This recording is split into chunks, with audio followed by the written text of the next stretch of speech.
Käydään läpi EB-Term 800 termostaatin käyttöönotto ja tehdasasetusten palautus.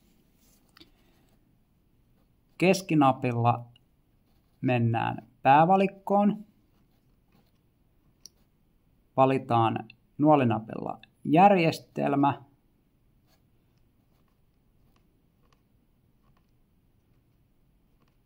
Ja kelataan kohtaan palauta.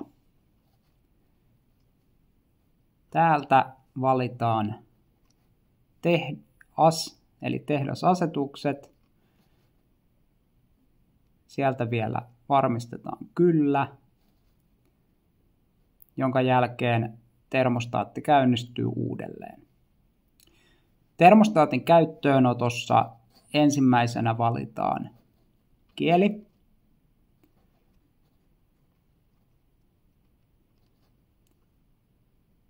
Sitten sinne voidaan laittaa päivämäärä ja aika. Tarvittaessa ei käydä sitä nyt tarkemmin tässä läpi.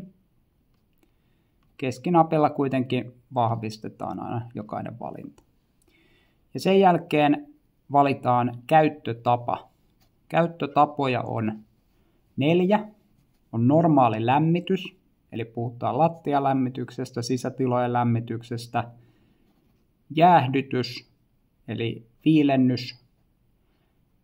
Teollisuus, eli käytännössä teollisuuden saattolämmitys. Ja niin sanottu max-min-toiminto, mikä on tyypillinen sulanapito tai sulanapidossa käytettävä toiminto. Sen jälkeen termostaatti kysyy anturikonfiguraatiota. Termostaatille voidaan asettaa eri antureita.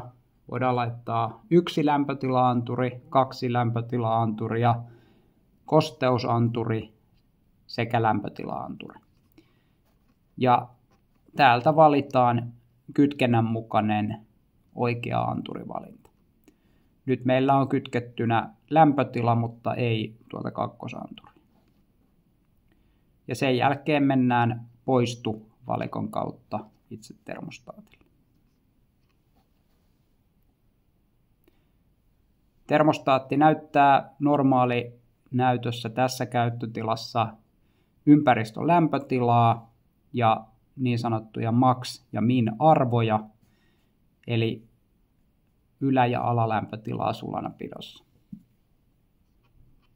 Niitä päästään muokkaamaan päävalikon kautta lämpötilavalikkoon ja täältä sitten säätämällä.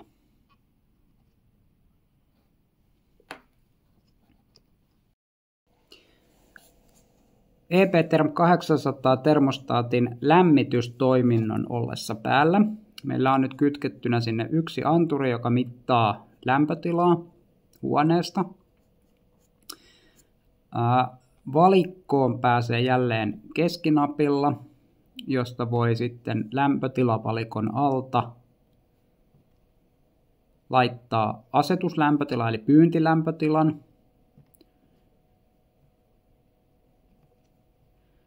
Ohjelmavalikon alta voidaan laittaa niin sanottu manuaalikäyttötila, eli silloin termostaatti hakee pyyntiarvoa koko ajan.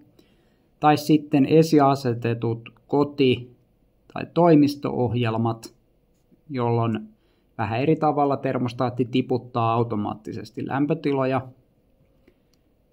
Voi laittaa lomatoiminto päälle, eli täältä pystyy sitten muuttamaan, laittaa viikonpäiville eri tavalla sitä ohjelmointia tai tiputtaa vaikka tietyksi viikoksi lämpötilaa. Järjestelmävalikon alta päästään taas vaihtamaan näitä perusasetuksia tai anturiasetuksia. Voidaan laittaa mukautustoiminto eli niin sanottu ennakoiva toiminto päälle tai pois päältä. Tuuletustoiminto, eli jos ikkuna avataan ja termostaatti näkee suurehkon lämmöntiputuksen äkillisesti, niin silloin termostaatti laittaa lämmityksen automaattisesti pois päältä sen sijaan, että alkaa lämmittää. Ja 15 minuutin aikavälillä niin tarkistaa tilanteen uudelleen ja alkaa sitten nostaa lämpötilaa viimeistään tunnin päästä. Ja sitten tuolta järjestelmävalikon alta voidaan tosiaan sit palauttaa myös termostaatti tai tehdä eli täältä palautusvalikon alta niin kytkentä, aika, käyttötapaa, tehdä asetuksia voidaan muuttaa. Tehdä noita perusasetuksen muutoksia. Ja perusnäytössä sitten toi termostaatti näyttää tosiaan, mennään tuonne päävalikkoon tai perusnäyttötilaan, niin termostaatti näyttää tuossa näytöllä anturin näkemän lämpötilan ja sitten pyyntilämpötilan vuorotellen. Ja se nyt rupesi sieltä nousemaan pikkuhiljaa. Yes. Kun käyttötilana on teollisuuden lämmitys, niin anturin valinta vaikuttaa jonkin verran termostaatin käyttäytymiseen. Tällä hetkellä termostaattiin on kytkettynä normaali 10 kiloomin anturi, jolloin termostaatti näyttää niin sanottua matalan lämpötilan anturia. Teollisuuspuolella löytyy myös toisen tyyppinen korkean lämpötilan anturi. Perustoiminto on kuitenkin samanlainen molemmissa, eli termostaatti näyttää taas pyyntilämpötilaa sekä anturin näkemää lämpötilaa. Keskinapilla päästään tänne päävalikkoon. Lämpötilavalikon alta voidaan asettaa lämpötila, eli se pyyntiarvo, sekä hystereesi, eli käytännössä arvo, mikä sallitaan, tai lämpötila niin kuin muutosarvo, mikä sallitaan kyseisellä ohjauksella. Ja tämä arvo on minimissään 0,3 ja maksimissaan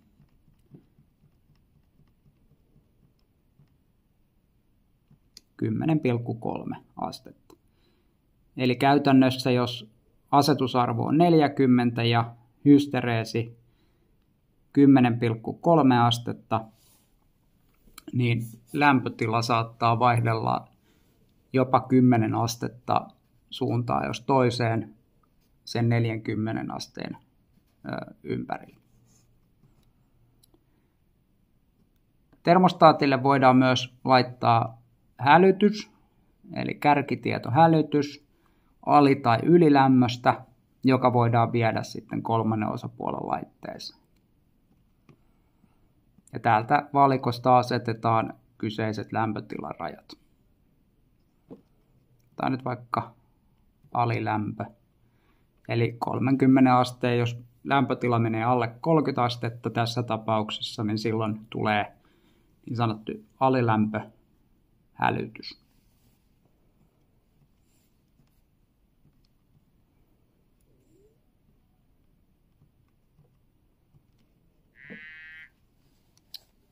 Ja sama ylilämmössä.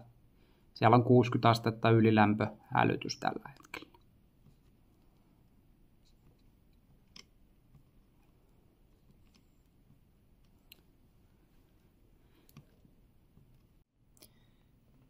Eli termostaatin näytöllä näkyy nyt lämpötilat sekä kuivua teksti, mikä kertoo, että termostaatti tai anturi on kuiva.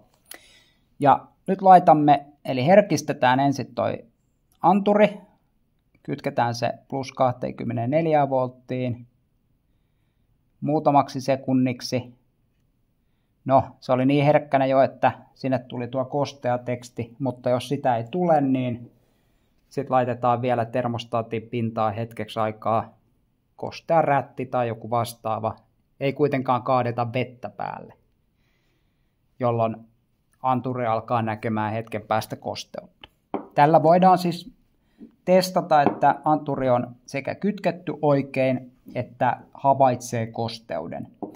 Ja tosiaan, koska kyseessä on kapasitiivinen anturi, niin sitä voidaan tällä karvalla nyt testimielessä vähän huijata.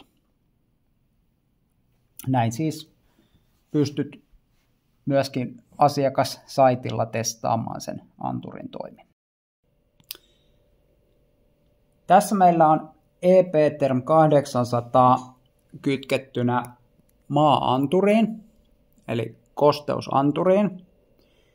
Ja yhtenä sellaisena kysymyksenä, mikä meillä on tullut, on, että miten testataan kosteusanturin toiminta. Kun kosteusanturi kytketään, niin sieltä jää valkoinen karva kytkemättä tarkoituksellisesti. Ja tätä kyseistä karvaa voidaan käyttää siihen, että herkistetään tämä kapasitiivinen anturi. Ja se toimii sillä tavalla, että pidetään 2-3 sekuntia valkoista karvaa plus 24 voltin navassa ja sen jälkeen laitetaan kostea rätti tai vastaava tämän anturin päälle, niin meidän pitäisi nähdä silloin muutos siinä, mitä anturi näkee. Eli käytännössä anturin pitäisi sen jälkeen nähdä kosteutta.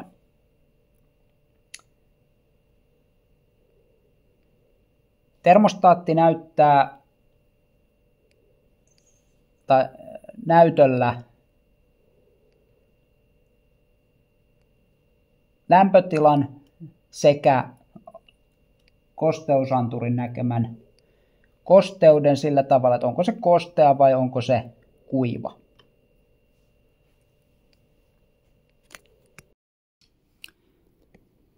Kun EP-Term 800 käyttötilaksi on asetettu jäähdytystoiminto, niin termostaatti toimii periaatteellisesti samalla tavalla kuin lämmitystoiminnossa, mutta pyrkii siis viilentämään huonetta, eli kytkee termostaatin releen päälle silloin, kun lämpötila on yli asetetun pyyntilämpötilan. Valikkorakenne on periaatteessa ihan samanlainen, eli termostaatti vilkuttaa tässä päänäytössä nykyistä lämpötilaa sekä pyyntilämpötilaa vuorotellen. Ei käyt teksti kertoo siitä, että siellä on vain yksi anturi käytössä, eli toinen anturi ei ole käytössä. Täältä päävalikosta niin lämpötilavalikon alta ihan normaalisti voidaan asettaa tämä pyyntilämpötila. Ohjelmavalikon alta löytyy manuaalikäyttö, koti- toimisto-ohjelmat, kuten lämpöpuolellakin, loma ja sitten niin sanottu oma ohjelma, johon voidaan sitten viikonpäiville asettaa erityyppisiä tiputuksia tai nostoja. Järjestelmävalikon alla taas perusasetukset, kielipäivämäärä, anturi, YM. Sitten siellä on se mukautus- ja tuuletustoiminto aivan samalla tavalla kuin lämmityspuolella. Ja palautusvalikko, josta saadaan sitten palautettua kytkentäaika, käyttötapa, tehdasasetukset, YM. Eli aivan samanlainen valikkorakenne kuin lämmityspuolellakin. Ja takaisin päästään tuohon päänäyttöön, kun mennään aina tämän poistu-valikon kautta.